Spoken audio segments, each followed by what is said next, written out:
covered 3 lessons. The last one was Try Again, a poem, and we went through a part of the exercises also there. The remaining exercises are basically grammatical. That's why for the time being I am leaving them. Inshallah, in some next lecture we will cover part of grammar also from these lessons and from general grammar. Today we are starting our next lesson, first aid. First aid.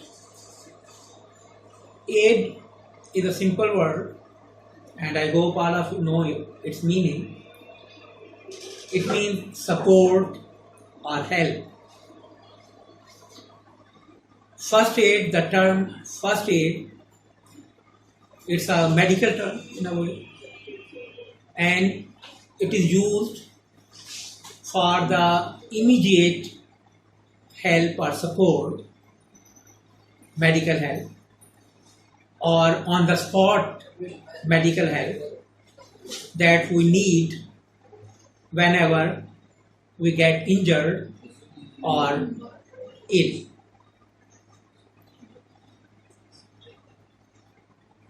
So now let's start the lesson. We all need help at times in our lives. At times means sometimes. Whenever it is needed, we have to get help. Sometimes we may have accidents and we may get hurt. So it's quite common that sometimes there are accidents. Accident, whenever we use accident, first of all, the thought of a traffic accident strikes our mind. But accident may be of any nature. Accident is basically a sudden incident, a sudden harmful or fatal incident is called accident. So, and we may get hurt, and in that accident, we may get injured. Hurt means injured. When we are injured or suddenly become unwell, we need someone to help us. So whenever we get an injury or whenever we get ill, we become ill. Unwell means unhealthy, ill or sick. We need someone to help us. Someone who knows what to do. So we need someone who has got some knowledge and some experience of treating such situation, dealing with such situation. It is a temporary and immediate help. Such help, such aid is basically temporary. Temporary means for the time being. For the time being, not permanent, temporary. And immediate. Immediate, sudden, at once. This timely assistance, comprising simple medical techniques, is most critical to the victims and is often life-saving.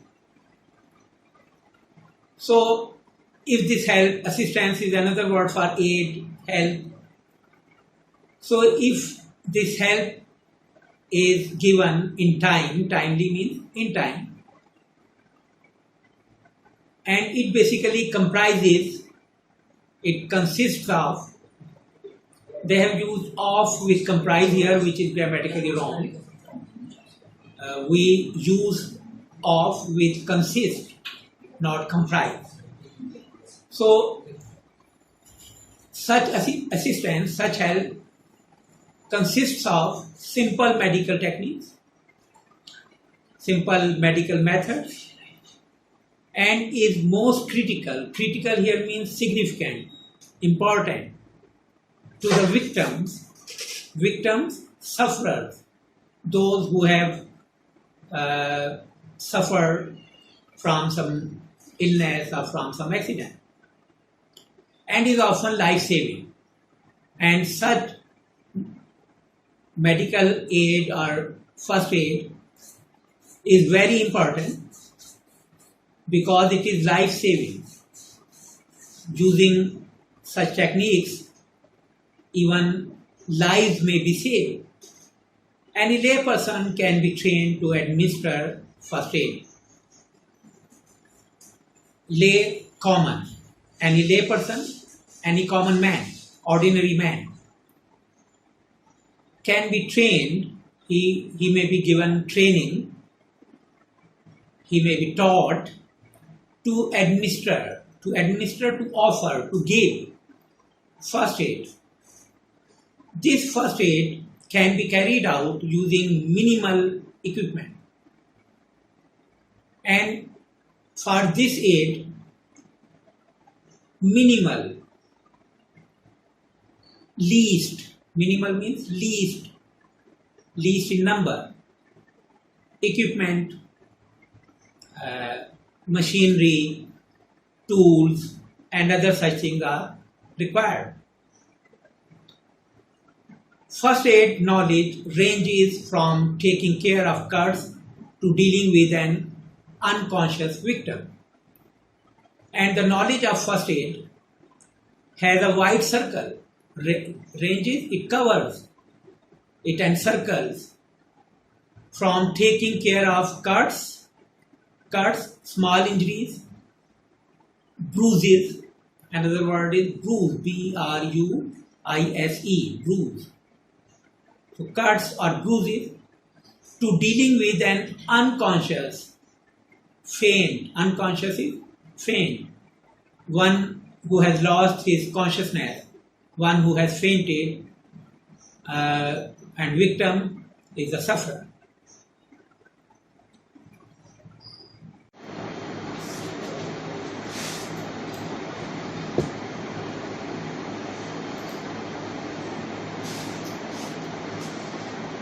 So, when a person has been trained to treat minor accidents and other such things, illness or diseases, it develops in him the sense of crisis management. A crisis, I was telling you, is a very great problem, a very great issue. And management is proper dealing, proper treatment, management. How to manage something, how to deal with it. This may prepare people to tackle with unexpected emergencies with great confidence. In this way, people may learn to tackle again, to deal with, to manage unexpected emergencies. Emergencies are sudden happenings with great confidence, with great trust. Minor cuts and scrapes usually do not need to go to the emergency room. If someone has got minor cuts or scrapes are also scratches or cuts, small injuries, bruises, as I told you earlier also. So for such conditions, we are not to go to the hospital, to the emergency room. Yet proper care is essential to avoid infection or other complications.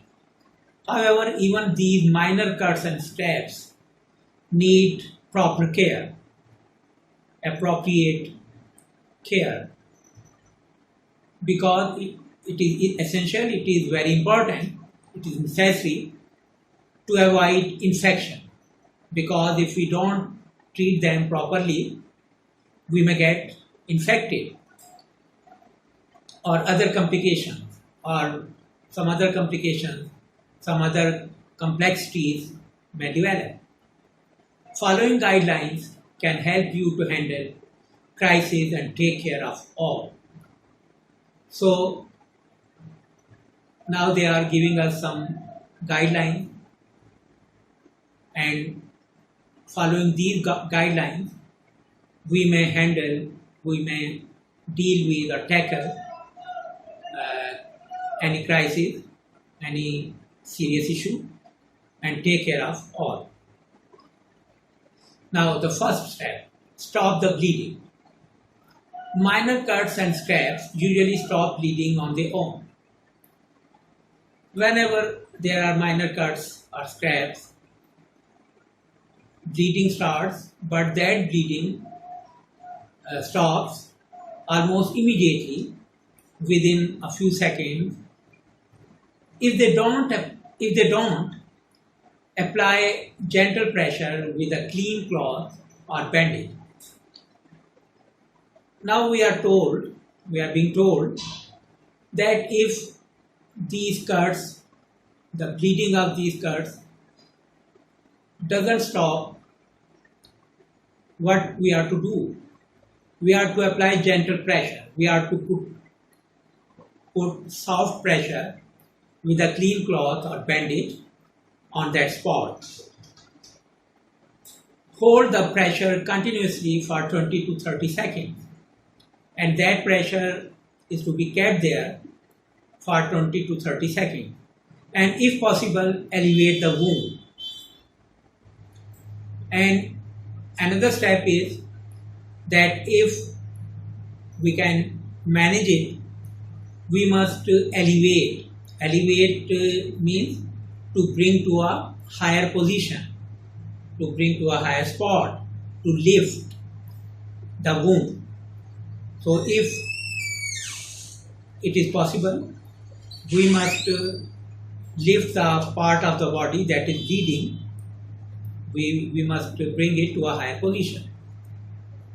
Don't keep checking to see if the bleeding has stopped, because this may damage or dislodge the clot that is forming and cause bleeding to resume. We have to take care that we are not to leave the pressure, to take off the pressure again and again to see whether the bleeding has stopped or not, because in this way the clot that is forming, clot is congealed blood that is being solidified now, that forms a clot. So we are not to see again and again whether the bleeding has stopped, because in this way we may damage, we may break, we may harm or dislodge,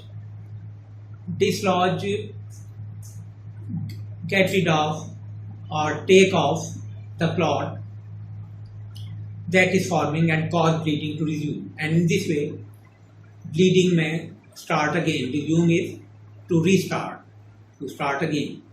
If blood spurts or continues flowing after continuous pressure, seek medical assistance. And if the blood starts coming with jerks, in jets, spurt, to spurt is to come out with force. If it comes out in jets or continues flowing after continuous pressure, or even after we have applied pressure for a long time, even then bleeding continues, seek medical assistance. So that's the time when we must go to the doctor, we must seek, we must search for medical assistance, medical help. Next, clean the wound. Rinse out the wound with clear water. Rinse is to wash. rinse out the wound with clear water. So we are to wash the wound, the injured place, with clear water. To clean the area around the wound, use soap and washcloth. So we are to clean the area around the wound, and for that purpose we are to use soap and washcloth. But soap can irritate the wound. However, soap may cause irritation in the wound. Irritation is a feeling of restlessness, a feeling of mild pain in the wound. So try to keep it out of the actual wound. So soap is not to be applied to the actual wound. We are to keep away soap from the actual wound. If dirt or debris remains in the wound after washing, use tweezers cleaned with alcohol to remove the particles. And if some dirt particles, soil particles, or debris, trash, unwanted particles remains in the wound after washing.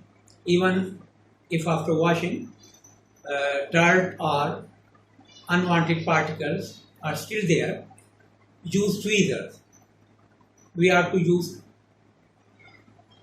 clippers, tweezers, clippers, clean with alcohol. However, to make it clean, to sanitize it, we are to use alcohol to remove the particles. If debris still remains, see your doctor. If those unwanted particles, if that trash still remains there, you must go to your doctor. Thorough cleaning reduces the risk of infection and tetanus. This thorough cleaning, complete cleaning is necessary, is essential, because in this way the risk of the danger of infection and tetanus is a disease, so the risk of infection and tetanus is reduced, decreasing. Next, apply an antibiotic. After you clean the wound, apply a thin layer of an antibiotic cream or ointment to help keep the surface moist. So, antiseptic or antibiotic cream or ointment is to be used after cleaning the wound so that the surface of the wound should remain moist. The products don't make the wound heal faster. These antibiotics don't help in the healing process. They are not used for healing, but they can help your body's natural healing process work fast. However, as they control germs, they kill germs, your body's natural healing process may get accelerated by using these antibiotics. Certain ingredients in some ointments can cause a mild rash in some people. Now, some particular ingredients, parts or particles in some ointments can cause a mild rash. A mild rash, scratching or small red spots. Mild rash is basically an allergic condition. So this allergic condition may arise in some patients when ointments are used with certain ingredients. If a rash appears, stop using the ointment. So the advice they are offering is that in such a condition, we must stop using the ointment. Cover the wound. Next step is to cover the wound. Bandages can help keep the wound clean and keep harmful bacteria out. So bandages may be used to cover the wound because they keep the wound clean and keep safe the wound from harmful bacteria and other germs. After the wound has healed enough to make infection unlikely, exposure to the air will speed wound healing.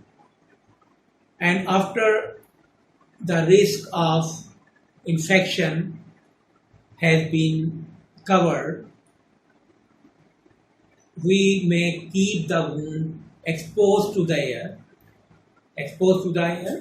open to the air. Exposure is open to the air so that the healing process of the wound may speed up.